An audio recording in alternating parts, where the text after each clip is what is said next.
Welcome to the podcast, Fortnite, what the hell are you doing? That's how we're going to start this one, which will be shorter than they'll typically be going forward, but we're testing the waters here, we're figuring out the format, we're figuring some stuff out. The item shops this week have been absolutely abominable, and I'm pretty impressed that I got that word right.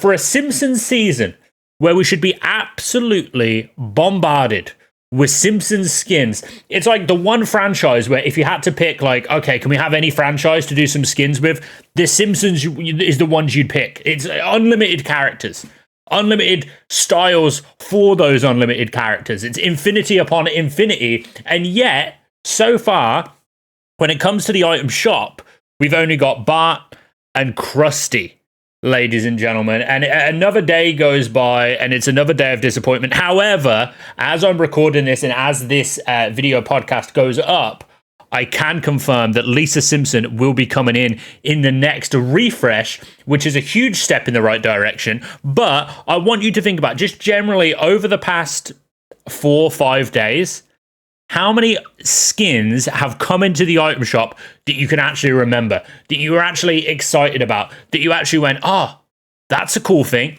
I'm happy that's happening.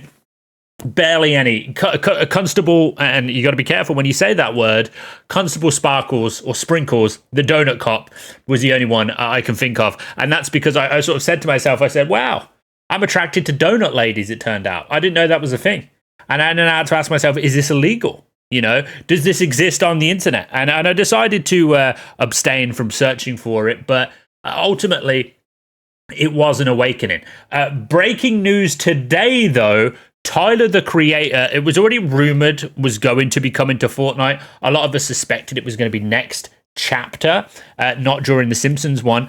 But indeed, Tyler, the creator, is coming to Fortnite this season. And he is going to be coming on the 15th refresh. Now, that's 15th for me in the UK. For America, which is normally how we do these dates, it's the 14th. So not the refresh with the Lisa Simpson one, but the one after that. And we've actually got a whole ton of information about what exactly the items we'll be getting with the Tyler, the Creator bundle are.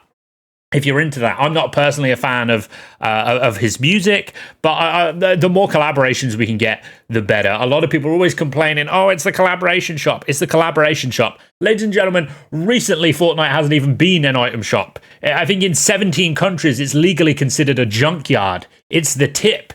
It's trash, it's garbage, and it's garbage trash when we don't get the collaborations. Collaborations are the way to go, and Fortnite is fast becoming a completely different game, and we're going to talk about the Robloxification about Fortnite in a few minutes, but first of all, we'll just cover what's coming with Tyler, the Creator. So we will be getting 2 skins. We don't know exactly what the skins are, but we know we're getting 2 skins. They're going to be Tyler, the Creator, I assume. Back blings, times 2. 2 emotes, which those are the things that will probably sell very well. Contrail, which is the thing that kind of flails behind you when you're falling down. 2 wraps. I'm hoping for ham and cheese. Great joke. 2 instruments and a jam track. There'll also be 2 separate jam tracks that aren't included in the bundle. My big problem with Fortnite bundles at the minute is Fortnite's insistence on including instruments with every single one. And yeah, Tyler, the Creator, is a musician, so I guess in this instance, it might make some sense. However, the constant included of the instruments, which most people never use, and I feel they're put in there as an easy way to inflate the price of the bundle to get more V-Bucks from us users, and I don't like it. It's shady, it's dodgy, it's stupid. Take it away. We've also got, moving on now, news recently that is going to completely change the way Fortnite is played in the years going forward. I predict that because of this change, Fortnite is not going to die. You're always hearing, Fortnite's going to die, Fortnite's going to die. This is going to quick kill Fortnite. Fortnite's not going anywhere. Not for a long, long time. But I think what is going to die in the next couple of years is the Fortnite experience that we're used to. Battle Royale being the number 1 game mode. For example, this will be a thing of the past, and it will be replaced by creative maps. And this is what I mean by the Robloxification of Fortnite. Going forward, Fortnite's number 1 business model is not going to be getting people into the game so that they can play a battle royale. Okay. They will still sell the skins. Maybe, I think we could even end up going in a direction where Fortnite do have some official skins, but also they let creators make their own skins, much like Roblox do, and take a cut of that.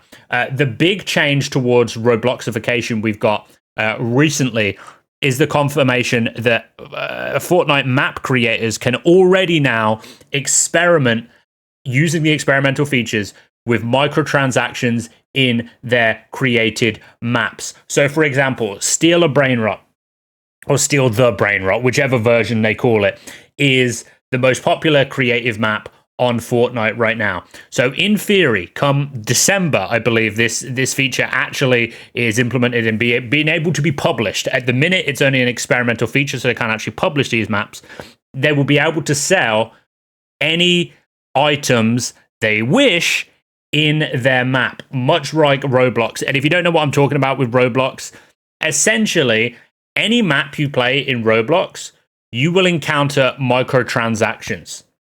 You want to level up your character? You can play for 1,000,000 years and level up your character. Or you can come over here and you can pay 100 Robux for a level up pack. Or you can buy this pet, 100 Robux for a pet. But also what we're going to do is there's various different rarities of pets. And we're going to have special ones that you can get out of a loot box. This is what Fortnite is doing now. So they are adding... they call it random items or something like that. They're loot boxes. Fortnite adding loot boxes to creative maps that you can buy with real money. So with the Steal the Brain Rot, for example, and ultimately this is up to the map creators, but essentially we'll have a situation where if they want, they can say, right, for 200 V-Bucks, you can spin this wheel and you'll get a random brain rot. It's gambling. It is ultimately what it is. But that's the situation we're coming to. Fortnite are going to take 50% of every sale. I believe for the first month in December, the plan is for them to take nothing, to let the creators have, I think, 100%, which will get people, really get them putting in those microtransactions to the games. This is going to be Fortnite's focus going forward. I strongly believe this because when you think about it, it just makes sense. Why would Fortnite continue to spend a fortune making skins, making maps, making changes to Battle Royale and all this sort of stuff when what they could focus on is creating the UEFN experience, which is where map makers make their maps? Why not put the money into that and have the other creators that are out there, people like you and me that want to make a map, that want to have a chance of making some money, let us generate the revenue for them and they'll take 50% each and every time. I think this is absolutely the future of Fortnite. Is it the future that me or you want? Not necessarily. Almost certainly not. But it will be the future. And I feel it will be considered in the next few years a slightly more mature version of Roblox. You'll start with Roblox and then you'll kind of graduate up to Fortnite. And the Battle Royale experience will likely be a thing of the past. And if we're completely honest, Battle Royale has done incredibly well to stay around this long anyway. We still get Battle Royale games pop up every now and again. Almost 100% of the time they fail. I don't think the Battle Royale was ever expected to have this much longevity. As a game mode, it's a fun little bonus, but to build a whole game around, it'd be like if Call of Duty was purely team deathmatch. Would it still be doing well? Yeah, probably, but you got to expand. You got to have a bit of variety. And this is the way Fortnite is going to go. We've also got some speculation for Fortnite Chapter 7, ladies and gentlemen. But before we go on to that, 2 new companions are coming. We're getting, Pickle Deal, the big pickle man, wears a balaclava, very freaky.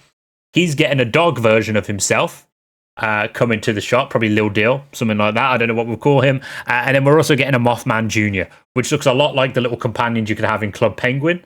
And I'd be very surprised if we don't get a Club Penguin collaboration at some point, just based on the fact that I'm pretty sure Disney owned that, and it just would seem to make sense for nostalgia purposes. I'm still hoping we get Neopets, but that's never going to happen. Not in a million years. Before we go on, I didn't just burp there, by the way. That didn't happen. Before we go on to the Chapter 7 speculation, please, please, please pop in creator code BBAD in the Fortnite item shop at the bottom. I am an Epic partner. What this does is it doesn't cost you a penny, but it helps me a ton, as Fortnite give me 5% of every purchase. And like I say, it doesn't cost you anything more. It stays in there for 2 weeks. BBAD, a beautiful, beautiful gesture if you pop that in. And please let me know in the comments if you have done so. Chapter 7 is going to be interesting. We know that the Hollywood sign is going to be put in. There seems to be a Hollywood section of the map. They put out a teaser which had some coordinates on it. Those coordinates match up perfectly with the Hollywood sign. There was also mention of this being brought to you by Q and U, which is how Quentin Tarantino and Uma Thurman were credited for their roles in Kill Bill. And the Kill Bill not a reimagining. Kill Bill Volume 1 and 2 have been put together, and there's 7 minutes of extra footage. That's being released in cinemas again. So it's almost certain that we'll be getting a Kill Bill collaboration. And then if we got the Hollywood, maybe we're leaning finally more and more into adult themes. We certainly saw that with Fortnitemares this year, with things like Terrifier added to the game. I think we are going to get, my guess, and this is speculation, based on the fact that we've heard we're getting Hollywood. We've also heard hints towards Vegas and some sort of gambling shotgun and maybe gambling mechanics. I think it's entirely possible that this map is themed after the United States, and we might have different areas. So, for example, in the Vegas part of the map or Nevada, we could see there's rumors of maybe like an Area 51. There's rumors of, this whole thing could be a Fallout collaboration on that side of the map. On sort of I guess that would be the West Coast, right?